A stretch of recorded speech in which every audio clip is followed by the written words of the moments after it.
오늘의 말씀은 요한복음 1장 29절부터 42절까지 말씀입니다. 이튿날 요한이 예수께서 자기에게 나아오심을 보고 이르되 보라, 세상 죄를 지고 가는 하나님의 어린 양이로다. 내가 전에 말하기를 내 뒤에 오는 사람이 있는데 나보다 앞선 것은 그가 나보다 먼저 계심이라 한 것이 이 사람을 가리킴이라. 나도 그를 알지 못하였으나 내가 와서 물로 세례를 베푸는 것은 그를 이스라엘에 나타내려 함이라 하니라. 요한이 또 증언하여 이르되 내가 보매 성령이 비둘기같이 하늘로부터 내려와서 그의 위에 머물렀더라.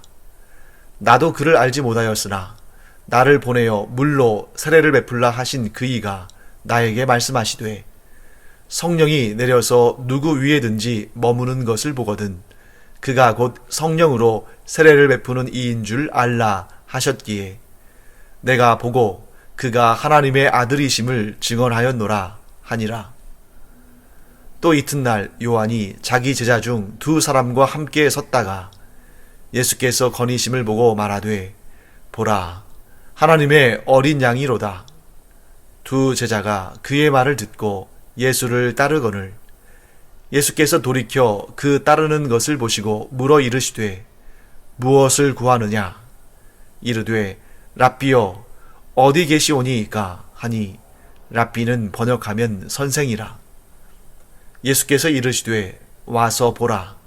그러므로 그들이 가서 계신 데를 보고 그날 함께 거하니 때가 10시쯤 되었더라. 요한의 말을 듣고 예수를 따르는 두 사람 중에 하나는 시몬 베드로의 형제 안드레라.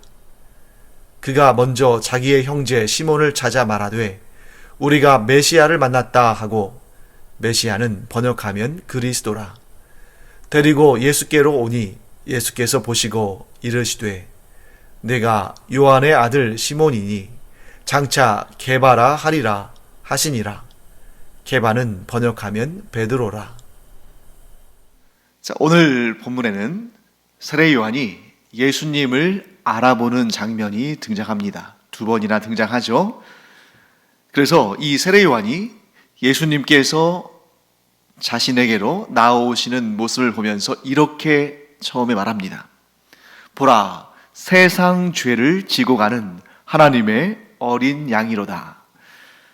네, 우리는 이 세례 요한의 이 고백, 이 말을 너무나 잘 알고 있죠.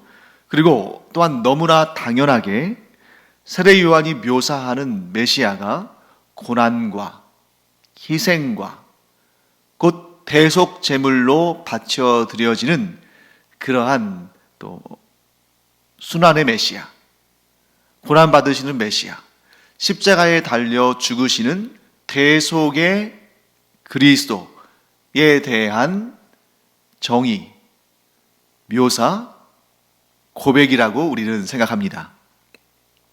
자, 그런데 과연 우리가 의심하지 않고 그렇게 믿는, 곧 세례 요한은 예수님을 보고 그가 우리의 죄를 대신 지시기 위해서 이 땅에 오신 고난받으시는 메시아, 대속의 죽음으로 속죄 제물로 바쳐드려지는 그런 그리스도라는 개념으로 제대로 알아봤을까? 이런 질문을 우리는 거의 해본 적이 없을 거예요. 자, 오늘 우리는 이런 질문을 한번 던져보겠습니다. 세례 요한은 예수님이 어떤 분이신지를 제대로 알아보았을까?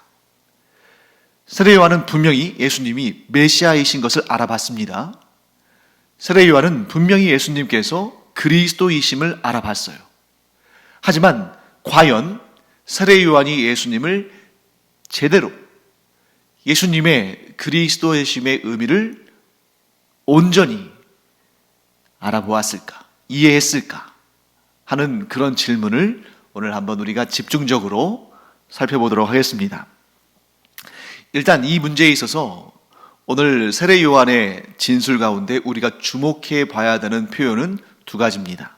하나는 지고 가는, 세상 죄를 지고 가는 했을 때 그 지고 가는이라는 이 단어의 의미가 어떤 의미인가? 또 하나님의 어린 양이로다 했을 때 이 어린 양은 어떤 의미를 가지고 있느냐? 이 두 가지를 우리가 자세히 살펴봐야 세례 요한의 메시아 이해, 세례 요한의 그리스도 이해에 대한 답을 우리가 구할 수가 있습니다. 자, 먼저 세상 죄를 지고 가는 했을 때 이 지고 가는 이라는 단어를 우리가 좀 살펴봐야겠습니다. 자, 29절에 등장하는 이 지고 가는 이라는 단어는 신약성경은 헬라어로 기록됐으니까요, 헬라어로 아이로라는 단어를 사용합니다. 아이로라는 동사인데요, 이 아이로라는 동사의 의미는 들어올리다, 짐 같은 것 또는 어떤 물건을 들어올리다 하는 그런 의미가 있고, 또 다른 의미는 제거하다, 이런 의미가 있습니다. 그래서 이 단어는 굉장히 많은 논란이 있었어요. 열매를 맺지 못하는 포도나무 그 가지를 아이로 한다. 하나님께서 이렇게 보시면서 좋은 열매를 맺지 못하는 포도나무의 가지는 아이로 하신다, 이런 말씀이 성경에 나오는데, 그때 이 아이로가 두 가지 의미가 다 있다는 거죠. 그러니까 그 둘 중에 어떤 걸 선택하느냐에 따라서 해석이 아주 달라집니다. 예를 들어서 열매 맺지 못하는 그 가지를 아이로 한다 했을 때 이거를 들어올리다 라고 해석하면, 마치 포도나무는 여러분들 아시겠습니다만 이렇게 포도나무를 심은 다음에 그 가지가 이렇게 좀 덩쿨처럼 뻗어나가는 경향이 있죠. 그때에 이 가지가 열매를 잘 맺지 못하면 농부가 다른 어떤 지지대 같은 것들을 세워서 그 가지를 좀 띄우죠. 땅에 깔리지 않도록. 그러면 이렇게 들려진 가지에 주렁주렁 포도 열매가 맺히는 것을 보게 됩니다. 땅에 깔렸을 때는 열매를 맺지 못하던 가지가 들어 올려졌을 때 열매를 맺는다는 거죠. 반면에 이 아이로라는 단어는 제거하다, 이런 뜻도 있습니다. 그래서 이 포도나무로부터 나온 이 가지가 열매를 맺지 못하면 그 가지를 제거해버린다, 이런 뜻도 있다는 거죠. 이 두 가지가 거의 상반된 의미를 가지고 있기 때문에 하나는 열매를 맺지 못하는 이 포도나무의 가지를 도와서 들어 올려줘서 좋은 열매를 맺게 한다, 이런 의미가 있고, 또 다른 의미는 그 가지를 제거해버린다. 열매도 맺지 못하는데 영양분만 축내는 그 가지는 제거해버린다. 완전히 다른 의미가 있잖아요. 그래서 그 본문이 굉장히 논란이 많이 되는 것을 보게 됩니다. 오늘도 마찬가지죠. 여기에서도 아이로라는 단어, 들어올리다, 제거하다.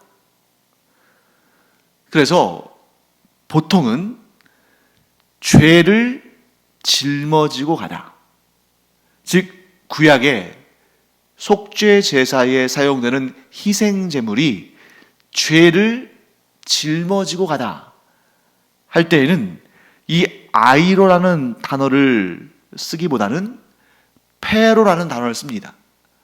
어떤 죄를 대신 짊어지다 할 때는 페로라는 단어를 주로 쓰는데, 여기에서는 아이로라는 단어, 곧 제거하다라는 의미를 가진 이 단어를 쓰고 있다는 거죠. 자, 이러한 관점에서 본다면 세례 요한이 이해한 예수님은 대속 제물로서 사람들의 죄를 대신 짊어지고 희생당하는 희생 제물로서의 역할이라기보다는 아이로, 제거하다, 곧 선과 악 사이에서 판단해서 죄를 제거해버리는 그런 심판주로서, 종말론적인 심판주로서 이해했을 가능성이 크다 하는 것을, 그런 가능성을 우리가 생각해 볼 수가 있습니다.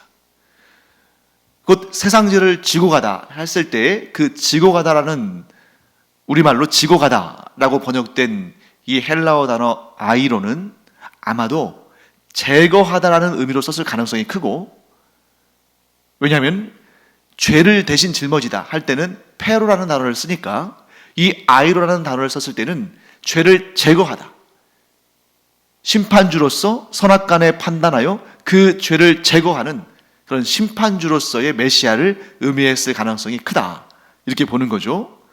자, 그 다음에 어린 양도 마찬가지입니다. 우리는 어린 양 하면 딱 의심할 바 없이 100%뭘 이해합니까? 어린 양은 우리의 죄를 대신 짊어지고 희생당하는 그런 존재야.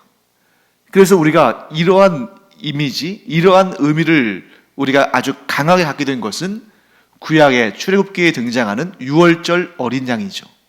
유월절 어린 양이 사람들의 죄를 짊어지고 희생을 당하는 그러한 것을 상징하지 않습니까? 그런데 어린 양이 무조건적으로 누군가를 위해서 대속의 죽음을 당하는 존재로만 성경에 나타나는 것은 아닙니다. 특히 오늘 이 요한복음을 쓴 사도 요한, 우리 잘 아시죠? 그 요한이 요한계시록도 사용했는데, 요한계시록도 이제 기록했는데, 그 요한계시록에 보면 이 어린 양이 다른 의미로 상징되어지는 것들을 보게 됩니다. 자, 요한계시록 17장 14절 말씀을 제가 한번 읽어드리겠습니다. 한번 잘 들어보세요. 그들이 어린 양과 더불어 싸우려니와 어린 양은 만주의 주시오 만왕의 왕이심으로 그들을 이기실 터이요 또 그와 함께 있는 자들 곧 부르심을 받고 택하심을 받은 진실한 자들도 이기리로다. 자, 지금은 어떤 장면을 묘사합니까? 대속의 어린 양의 단계를 지나서 이제 심판주로 재림하실 예수 그리스도를 어린 양으로 묘사하면서 싸워서 이기는 존재, 그래서 그 패배한 자들을 심판하시는 존재로 묘사되고 있습니다. 그러니까 성경에서 어린 양은 많은 부분에 있어서 희생과 대속의 존재로 나타나기도 하지만 이런 요한계시록과 같은 이 종말론적인 심판주를 묘사할 때도 싸워서 이기는 그러한 심판주로 묘사가 되기도 하죠. 이 두 가지를 결합해 봤을 때 우리는 이런 해석을 할 수가 있습니다. 자, 보통 많은 사람들이 생각하는 것은 세례 요한이 예수님을 보았을 때 그가 딱 무엇을 알아봤냐면 저분이 이 세상 사람들의 죄를 짊어지고 대속의 죽음을 죽음으로써 우리의 죄값을 대신 갚으심으로 우리를 죄로부터 구원하실 메시아이시구나. 우리를 위해 희생하시고 우리를 위해 죽으시는 하나님의 어린 양이시구나. 이렇게 세례 요한이 이해했을 거라고 보는 견해가 있는 것이고, 또 다른 견해는 어떻습니까? 아주 소수지만 이런 견해를 갖는 것입니다. 세례 요한은 예수님을 바라봤을 때 예수님이 그리스도이심을, 메시아이심을 알아보긴 했지만 그러나 그 내용에 있어서는 어떻게 이해했냐면 메시아, 곧 그리스도이신 예수님께서 온 세상의 선과 악 사이에 판단하셔서 선한 자들, 그들은 높이시고 악한 자들, 곧 죄인들은 징벌하시는, 심판하시는 그런 종말론적인 메시아, 심판주로 이해했다. 이렇게 볼 수 있는 것입니다. 자, 어느 쪽이 맞을까?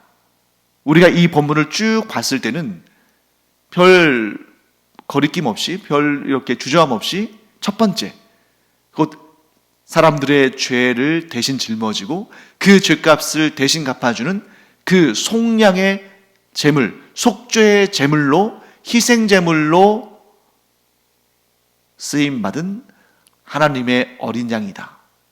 이렇게 해석하는 경우들이 많잖아요. 그런데 또 다른 가능성, 보다 넓은 문맥에서 본다면 세례 요한이 이때는 예수님을 많은 유대인들이 기대하던 그 세례 요한 역시 수많은 유대인들이 기대하던 심판주로 오시는 메시아로 예수님을 바라봤다는 것입니다. 그래서 그도 다른 유대인들과는 큰 차이가 없는, 물론 다른 유대인들은 심판주로 오시는 메시아를 기다리긴 했지만 예수 그리스도께서 그 메시아라고는 여기지 않았는데, 세례 요한은 심판주로 오시는 메시아를 기대했을 뿐만 아니라 그분이 예수님이라고 증언했다는 거죠. 자, 그런데 여러분, 우리가 마태복음을 보면 지금 예수님이 세상 죄를 지고 가는 하나님의 어린 양이시다 라고 말할 때의 세례 요한은 옥에 갇힌 상태가 아닙니다만, 나중에 이제 헤롯에 의해서 옥에 갇힌 다음에 자기의 제자들을 예수님께 보내서 이런 질문을 하죠. 자, 그 내용이 마태복음 11장에 나오는데요, 그때 2절과 3절, 마태복음 11장 2절과 3절을 보면 이런 내용이 나옵니다. 요한이 옥에서 그리스도께서 하신 일을 듣고 제자들을 보내요. 예수께 여짜오되 오실 그이가 당신이오니이까 우리가 다른 일을 기다리오리이까. 자, 이런 말입니다.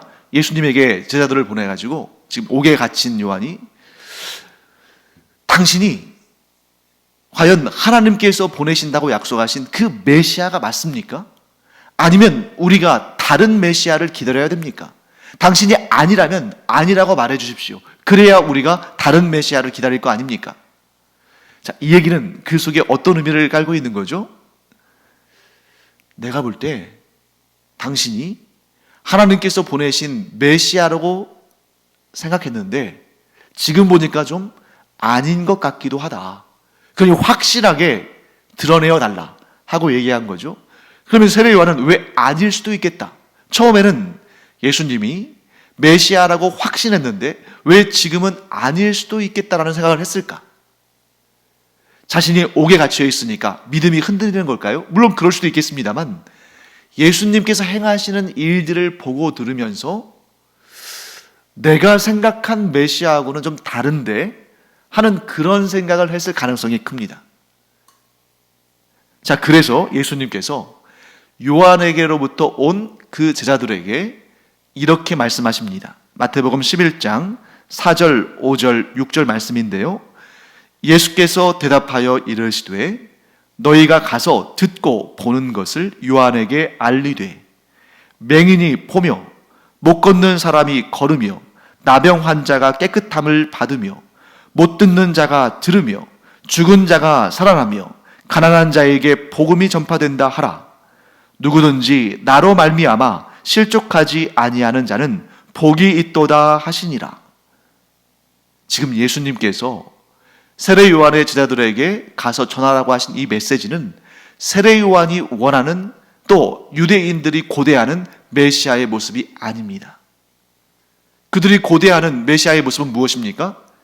이 유대인들, 이 이스라엘 사람들을 대표해서 이 이스라엘을 괴롭히고 이 이스라엘을 못살게 군 그러한 수많은 이방 족속들, 우상을 섬기는 사람들, 그런 강한 나라들을 쳐부수고 심판하고 무찌르고, 그리고 이 이스라엘 백성들을 높이셔서 그들이 전 세계를 메시아와 함께 다스리는 그러한 시대, 그러한 메시아를 고대하고 있었는데 병자를 고치시고 또 복음을 전하시고, 이런 모습은 이들이 보기에는 너무 유약한 모습인 거죠. 물론 놀라운 기적을 베풀고 계시지만 자신들이 원하는 그런 기적, 자신들이 원하는 그러한 놀라운 역사는 아닌 것입니다. 그리고 예수님은 이렇게 마지막으로 말씀하시죠. 누구든지 나로 말미암아 실족하지 아니하는 자는 복이 있도다. 자, 세례 요한과 같은 관점, 종말론적인 심판주로서 메시아를 기다리는 사람들에게는 예수님의 지금 모습이 실망스러운 거예요. 물론 병 고침을 받고 귀신이 쫓겨남을 받고 눈먼 자가 눈을 보게 되고 가난한 자가 또 복음을 듣게 됐을 때 거기에 대해서는 너무 좋고 너무 기쁘고 너무 행복하겠지만, 이 유대인들의 궁극적인 메시아과는 그 정도가 아니라 이스라엘을 전 세계의 모든 민족 가운데 으뜸이 되도록 하시고 모든 민족들을 다스리는, 그들을 정복하는, 그들을 굴복시키는 그런 나라로 만들고 그러한 일을 이스라엘 백성들이 행하는 그런 택함받은 민족으로서의 정체성을 드러내는 이런 역할을 메시아에게 기대하는 것입니다. 그런데 예수님께서는 그런 모습을 보이지 않으시거든요. 더군다나 이제 곧 예수님은 어떻게 되실 것입니까? 십자가에 달려 죽으실 것입니다. 그러니까 심판주로 오셔서 이스라엘을 높이실 메시아를 기다린 사람들에게 있어서 이 예수 그리스도의 십자가의 죽으심은 너무나 실망스러운 거죠. 아니, 그가 세계 최고의 권력자, 세계 최고의 강한 왕이 되어서 이 민족을 모든 나라와 민족 위에 높이셔야 되는데, 아니 어떻게 그 메시아라는 자가 저주스러운 죽음, 그 십자가에 달려 죽을 수 있는가? 어떻게 저러고도 메시아라고 할 수 있는가? 우리는 저 사람을 메시아로 받아들일 수 없다 하고 실망하는 것입니다. 실족하는 것입니다. 그렇기 때문에 세례 요한은 예수님이 메시아이신 것은 알아봤지만 그 메시아의 내용에 대해서는 잘못 알고 있었다. 그 당대의 다른 유대인들처럼 메시아를 심판주로, 이스라엘 백성을, 이스라엘 민족을 높이는 자로, 그 이스라엘 민족 그 백성들과 함께 온 세상을 다스리는 존재로 이해했다는 것입니다. 그런데 예수님은 그런 존재로, 물론 재림하실 때 그렇게 오시겠습니다만, 지금은 그런 죄로 오신 것, 그런 메시아로 오신 것이 아니라 지금은 죄악으로부터, 죄와 사망의 권세로부터 사람들을 구원하시는 그런 희생제물로 오신 분이시다 하는 것을 예수님께서 드러내신 것입니다. 그래서 세례 요한이 아직 온전한 메시아관을, 아직 예수 그리스도께서 어떤 메시아로 이 땅에 오셨는지를 제대로 이해하지 못했다는 것을 예수님께서 이렇게 평가하셨어요. 마태복음 11장 11절을 보시면 이런 내용이 나옵니다. 내가 진실로 너희에게 말하노니 여자가 낳은 자 중에 세례 요한보다 큰 이가 일어남이 없도다. 그러나 천국에서는 극히 작은 자라도 그보다 크니라. 여러분, 이 말씀을 들으실 때 좀 의아하지 않으셨습니까? 좀 이해가 잘 안 되지 않으셨어요? 예수님께서 세례 요한을 한껏 높이시고 한껏 칭찬하신 다음에 깎아내리신 것입니다. 자, 왜요? 자, 여자가 낳은 자 중에, 자, 이 세상에 있는 모든 사람들은 아담과 하와를 제외하고는, 그래서 아담과 하와 이후로는 모두 여자가 낳은 사람 아닙니까? 그러니 모든 인류 가운데에 세례 요한보다 큰 이가 일어남이 없다. 곧 모든 사람들 가운데 세례 요한만한 사람이 없다. 세례 요한이 가장 큰 사람이다. 그런데 천국에서는, 천국에서 극히 작은 자, 가까스로 천국에 들어간 자, 천국에서 가장 작은 자보다 세례 요한이 더 작다는 거죠.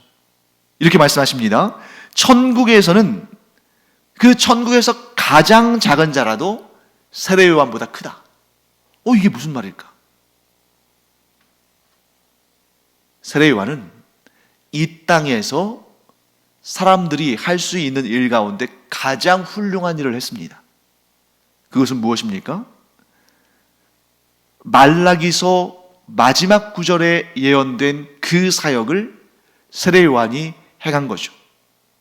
아버지의 마음을 자녀들에게로, 자녀들의 마음을 아버지께로 향하게 하는 그 일. 자, 아버지와, 즉 하나님과 사람들 사이의 관계가 끊어졌던 이유가 무엇입니까? 죄 문제 때문이었잖아요. 그런데 세례 요한이 와서 회개하라, 천국이 가까웠다 라고 선포하고, 그가 요단강에서 죄사함의 회개의 물 세례를 베풀었을 때에 많은 사람들이 요단강으로 나와서 세례 요한에게 세례를 받고 자신이 죄인임을 고백했습니다. 그러니 아버지의 마음을 자녀들에게로, 자녀들의 마음을 아버지께로 향하게 한 그 사역, 죄를 회개하는 물러주는 세례를 준 사람이기 때문에 이 세상에 어떤 사람들보다 더 큰 자죠. 가장 중요한 사역을 맡은 자입니다. 하지만 아무리 이 세상에서 큰 자라 할지라도, 아무리 이 세상에서 훌륭한 사역을 했다 할지라도 메시아이신 예수 그리스도에 대한 정확한 믿음이 없으면 천국에 이르지 못하는 것입니다. 그 믿음이 무엇입니까? 우리를 위해 이 땅에 오신 예수 그리스도는 우리의 죄값을 대신 갚아주시는 그 속죄 제물로서의 희생을 통해서, 그 십자가의 죽으심을 통해서 우리의 죄를 다 갚으시고 우리를 천국에서의 영생을 누리는 하나님의 자녀로 삼으셨다. 십자가의 죽음의 대속과 우리를 하나님의 자녀로 삼으시는 그 놀라운 구원의 역사를 이루셨다는 이 믿음이 있어야만 천국에 들어가는 것이고, 그것이 아니라 그런 믿음, 죄 사함의 은총을 베풀기 위해서 오신 예수 그리스도에 대한 믿음은 건너뛰고 심판주로 강림하시는 메시아에 대한 믿음만 가지고서는 구원받을 수 없다는 것입니다. 세례 요한은 아직 그 단계에 이르지 못한 거죠. 자, 그렇다면 세례 요한은 구원받지 못했을까? 저는 정확하게 성경에서는 뭐라고 말씀하지 않고 있지만 저는 세례 요한은 구원받았을 거라고 믿습니다. 그렇게 생각합니다. 왜냐하면 예수님의 이 메시지를 듣고 제자들이 세례 요한에게 가서 전달했겠죠. 그 이후에 세례 요한이 의문을 제기하거나 반박하거나 그야말로 예수님의 말씀을 듣지 않고 실망한 내용이 나오진 않죠. 그가 감옥에 있으면서 예수님이 전하신 그 메시지를 듣고 그는 예수님으로 인하여서 실족하는 길로 가지 아니하고 내가 지금까지 기다려왔던 메시아가 정치적인 혹은 심판주로 오시는 그런 메시아가 아니라 자신을 희생제물로 드려 우리의 죄값을 대신 갚으시고 우리를 죄로부터, 사망의 권세로부터 구원하실 그 메시아시구나. 이제 내가 바로 알게 됐다. 이제 내가 비로소 평안하게 쉴 수 있게 됐다. 분명히 그런 깨달음을 얻었을 것입니다. 그러면 그는 구원에 이르는 거겠죠. 사랑하는 성도 여러분, 우리가 가지고 있는 믿음이 바른 믿음이 되기를 간절히 축원합니다. 심판주로 오시는 메시아, 분명히 그렇게 오실 것입니다. 재림주는 심판주로 오십니다. 하지만 이 땅에 오신 메시아이신 예수 그리스도는 사람들은 잘 몰랐지만 우리 곧 나의 죄값을 대신 갚아주기 위한 희생제물로 오셨고 예수님의 그 십자가 죽으심으로 말미암아 그 예수님의 십자가 죽으심을 본 많은 사람들이 침을 뱉고 조롱하고 모욕하면서 자기도 구원하지 못하는 자가 어떻게 우리를 구원하겠는가 하고 불신앙으로 반응했지만 누구든지 그 십자가의 죽음이 예수님의 십자가의 죽으심이 나를 죄와 사망의 권세로부터 구원했다는 것을 믿는 자는 천국에 이른다 하는 것을 우리가 보게 되는 것입니다. 자, 그 다음에 오늘 본문의 후반부를 보면 세례 요한이 또 이렇게 고백합니다. 보라, 하나님의 어린 양이로다.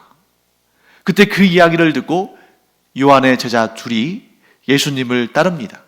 그리고 그 둘 중에 한 명이 베드로의 동생 안드레입니다. 그래서 이 안드레가 자기의 형인 시몬 베드로를 예수님께로 데려오죠. 그렇게 해서 제자들이 모이기 시작합니다.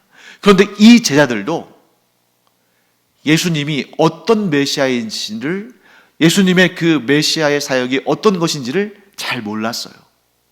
세례 요한과 마찬가지로 예수님의 제자들도 예수님께서 어떤 사역을 위해서 이 땅에 오신 메시아인지를 잘 몰랐습니다.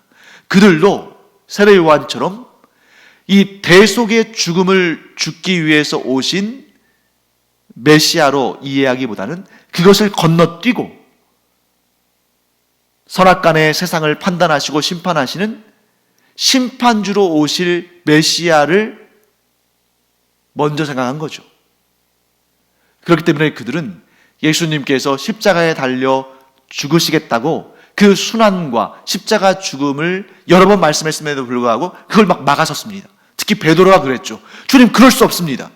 주님, 십자가에 달려 죽을 수 없습니다. 그리고 야고보와 요한도 주님께서 영광 중에 앉으실 때에 우리를 그 좌우편에 앉게 하여 주시옵소서 하고 그들은 예수님의 십자가 죽음을 따른 것이 아니라 그 영광스러운 메시아의 보좌 양옆에 앉기를 원한 것입니다.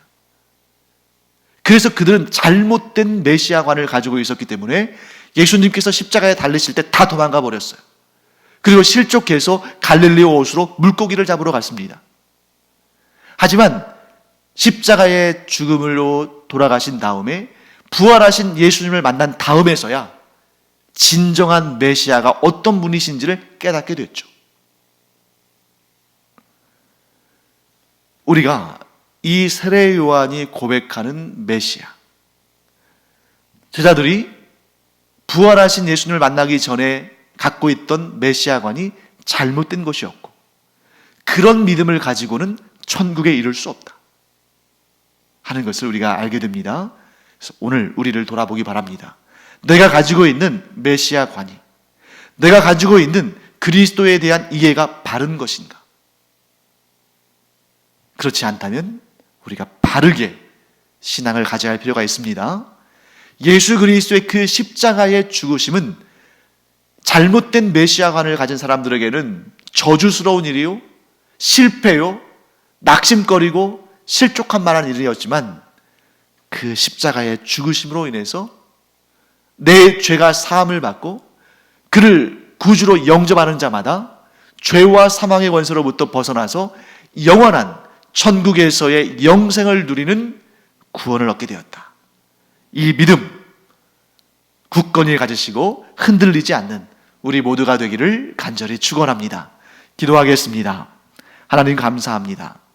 저희가 잘못된 메시아관, 잘못된 구원관을 갖지 아니하고 온전한 바른 구원관을 갖고 메시아관을 가짐으로 말미암아 저희들의 구원이 흔들리지 않게 하여 주시옵소서. 감사드리며 예수님의 이름으로 축복하며 기도합니다. 아멘. 기도하는 시간입니다. 예수님의 십자가의 죽으심으로 내가 구원받았다 하는 이 믿음 굳건히 갖고 이 복음을 전파하는 우리가 되기를 축원합니다. 기도하겠습니다.